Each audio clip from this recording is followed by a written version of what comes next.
आप मुझे कितने टाइम से कहते हो कि बॉलीवुड में बड़ा ब्रेक दिलाएंगे, मैं इंतजार करके थक गई। जुहू की एक 5 स्टार होटल के एक रूम में एनकाउंटर स्पेशलिस्ट पाटनकर के पास सो रही थिएटर एक्ट्रेस चांदनी शर्मा शिकायत कर रही थी। वह कई हिंदी नाटक में लीड रोल कर चुकी थी, लेकिन उसका सपना बॉलीवुड की बड़ी हीरोइन बनने का था।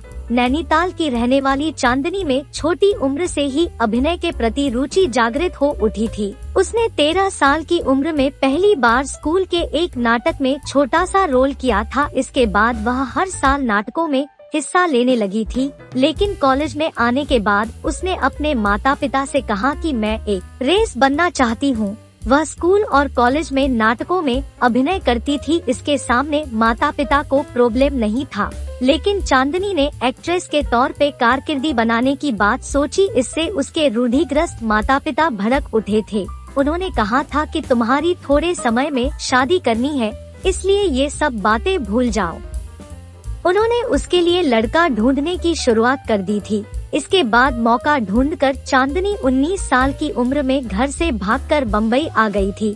उसकी स्कूल समय की एक फ्रेंड उसके परिवार के साथ बम्बई में शिफ्ट हुई थी। उसके घर वह पहुंच गई थी। हालांकि थोड़े ही दिन में उसकी फ्रेंड ने कह दिया था कि हेलो दोस्तों, बहुत बहुत स्वागत है आपका हमारे YouTube चैनल नोवेल्स इन हिंदी में।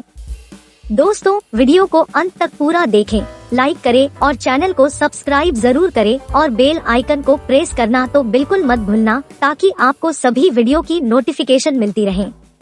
चलिए दोस्तों, बिना समय गवाए आगे की कहानी शुरू करते हैं। तुम्हारी रहने की और जगह व्यवस्था कर लेना। उसके माता पिता को चांदनी के प्रति कोई लगाव नहीं था, क्योंकि वह घर से भागकर आई थी। उन्होंने पहले तो उसे समझाने की कोशिश की थी कि तुम्हें वापस घर चले जाना चाहिए, लेकिन चांदनी मुकम्मल थी। उसे जो भी काम मिला स्वीकार कर लिया था और साथ साथ अभिनय का चांस प्राप्त करने की कोशिश भी शुरू कर दी थी। धीरे धीरे उसे नाटकों में छोटे छोटे रोल मिलने लगे थे। बाद में उसे महत्वपूर्ण रोल मिलने लगे थे।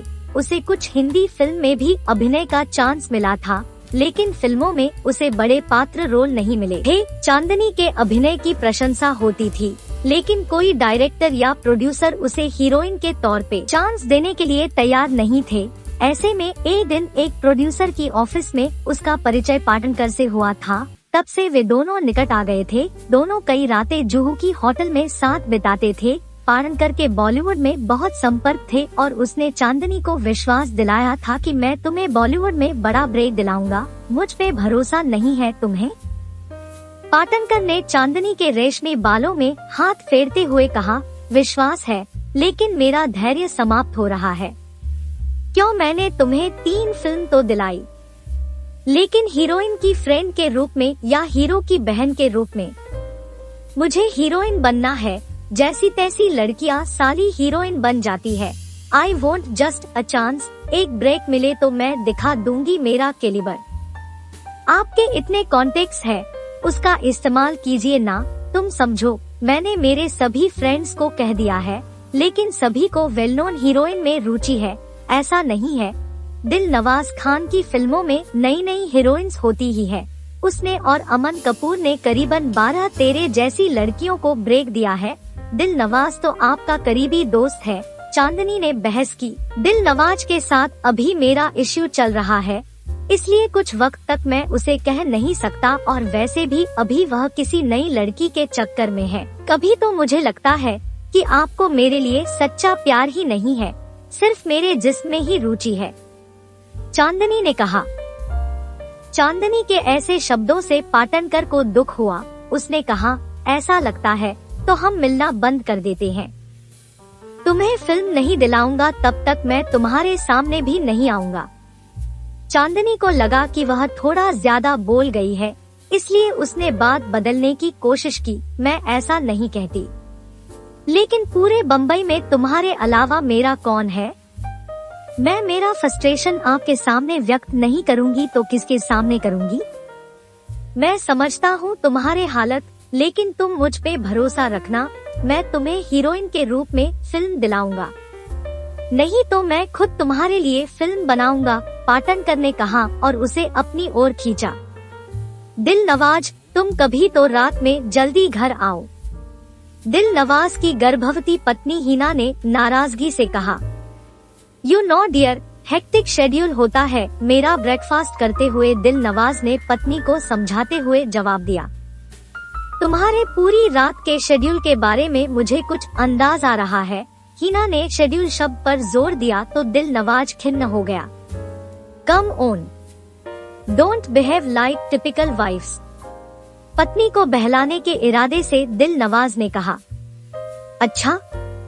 तीखी नजरों से पति की ओर देखते हुए हिना ने कहा, ट्राई टू अंडरस्टैंड कहते हुए दिल नवाज खड़ा हुआ, उसके गाल पर किस की और बोला, I am getting late dear, bye. Dilnawaz और हिना ने प्रेम विवाह किया था। वे तब संपर्क में आए थे जब दोनों एक धारावाहिक की शूटिंग कर रहे थे। ये दिल नवाज के हीरो बनने के लिए संघर्ष वाला दौर था, जबकि हिना इससे लीड किरदार में थी। सह अभिनय के दौरान दोनों नजदीक आ गए। हिना दिल नवाज को प्रेम करने लगी। हालांकि दिल नवाज को हिना से ज्यादा प्रेम उसकी संपत्ति से था। वह ऑटो से चलता था तब हिना BMW से सेट पर आती थी। दिल नवाज को यह भी पता चल गया था कि हिना करोड़पति माता पिता की इकलौती संतान है। हिना के पिता सफल इंडस्ट्रियलिस्ट थे। उसका जुहू में विशाल बंगला था। हिना उसकी इकलौती पुत्री थी। हिना ने उन्हें कहा था कि वह दिल नवाज नाम के एक्टर के प्रेम में है। हिना के पेरेंट्स को दिल नवाज पसंद नहीं आया था, लेकिन हिना की जिद के सामने झुकना पड़ा था। दिल नवाज ने हिना से प्रेम विवाह कर लिया। अब तक मुंबई में दिल नवाज को रहने को लेकर संघर्ष करना पड़ रहा था, लेकिन शादी करने के साथ ही जुहू के फ्लैट में रहने लगा। उसे पहली कार भी हिना ने अपने पैसों से दिलवाई, लेकिन उसे फिल्म के हीरो के रूप में ब्रेक मिला और उसकी पहली फिल्म सुपरहिट हुई। इसी के साथ हिना को दिल नवाज ने हल्के में लेना शुरू कर दिया। ये अच्छा नहीं लगता कि सुपरस्टार की वाइफ सीरियल्स में एक्टिंग करे, ऐसा कहकर उसने हिना की एक्टिंग करियर का अंत ला दिया था। हिना दिल नवाज से सच्चा प्रेम करती थी, इसलिए पति की खुशी के लिए उसने अभिनय को अलविदा कह दिया। फिल्म सिटी ले लो लैम्बोर्गिनी में बैठते हुए ड्राइवर को दिल नवाज ने कहा, साथ ही व्हाट्सएप पर मयूरी को मैसेज भेजा, हाय स्वीटी। तुरंत ही मयूरी ने जवाब दिया, हाय मिस यू। दिल नवाज ने फिर मैसेज भेजा, आई मिस यू टू जवाब आया। दोनों के बीच चैटिंग चल रही थी। इस दौरान सहसा दिल नवाज की कार की पीछे वाली सीट पे बैठे हुए बॉडीगार्ड का ध्यान लेफ्ट साइड के रियर व्यू मिरर की ओर गया। उसे लगा कि एक बाइक सवार उन्हें फॉलो कर रहा है। उसने पीछे मुड़कर देखा, शायद वही बाइक सवार को उसने अंधेरी के पास देखा था। ये बाइक सवार कार के पीछे पीछे आ रहा था। बॉडीगार्ड अलर्ट हो गया। हालांकि दिल नवाज की कार वेस्टर्न एक्सप्रेस हाईवे के ओबेरॉय मॉल के पास स्थित फ्लाई ओवर के नीचे के सिग्नल पर खड़ी थी, तभी वह बाइक सवार लेफ्ट टर्न लेकर गोरेगांव के SV रोड की ओर जाने वाली सड़क की तरफ मुड़ गया। बॉडीगार्ड ने राहत की सांस ली। उस बाइक सवार ने लेफ्ट टर्न लेते हुए क्या किया, यह पता चलता तो बॉडीगार्ड की धड़कन बढ़ गई होती। उसकी कार ओबेरॉय के सिग्नल से फिल्म सिटी के लिए राइट टर्न लेगी।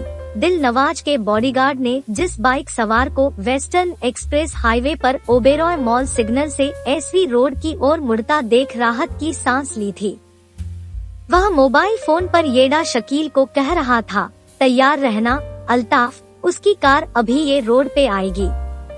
येडा शकील ने ओबेरॉय मॉल के सामने फिल्म सिटी की ओर जा रहे दिंडोशी बस स्टैंड के नजदीक सिग्नल के पास खड़े दूसरे बाइक सवार को कहा, इधर ट्रैफिक जाम है भाई। अल्ताफ ने कहा, देखते हैं, मैं फोन चालू ही रखता हूँ, मैं उसकी कार के पीछे ही रहूँगा। मैं ग्रीन सिग्नल दूंगा तो ही एक्शन में आना, नहीं तो दूसरे मौके का इंतजार करेंगे। कोई भी गड़बड़ नहीं होनी चाहिए। कान में ब्लूटूथ रखकर मोबाइल पे बात कर रहे येडा शकील ने ताकीद की, सर एवरीडे मुझे घंटों तक इंतजार करके बैठे रहना पड़ता है।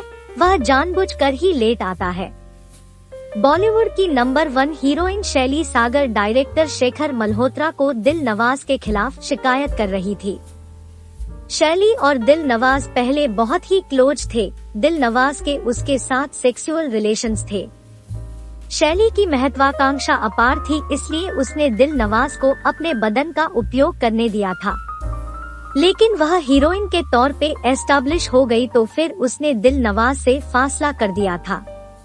इसकी वजह से दिल नवाज के अहम को चोट लगी थी। शैली ने उससे फासला कर दिया। इसके थोड़े समय के बाद वह एक अवार्ड शो के दौरान बेस्ट एक्टर के रूप में अवार्ड स्वीकारने के लिए गया था। तब उसने स्पीच दी थी। उसमें अपने आक्रोश भी व्यक्त किया था कि मैंने कई लोगों की मदद की, लेकिन मेरा अनुभव ऐसा रहा है कि यहाँ सब एक ही सूत्र को अनुसरते हैं, यूज एंड थ्रो। कई लोगों ने आगे आने में मेरा इस्तेमाल किया, लेकिन फिर मेरी जरूरत पूरी हो जाने के बाद मुंह मोड़ लिया।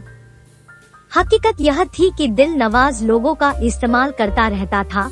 उसने कई लड़कियों को हीरोइन बनाया था, लेकिन ऐसी कितनी ही लड़कियां थी जिसके बदन का उपयोग करके उसने उसे छोड़ दी थी। कोई भी लड़की उसे लंबे समय तक आकर्षित नहीं कर पाई। वह किसी लड़की की ओर आकर्षित हुआ हो तो थोड़े महीने उसके साथ सेक्सुअल रिलेशन रखकर उन्हें छोड़ देता था।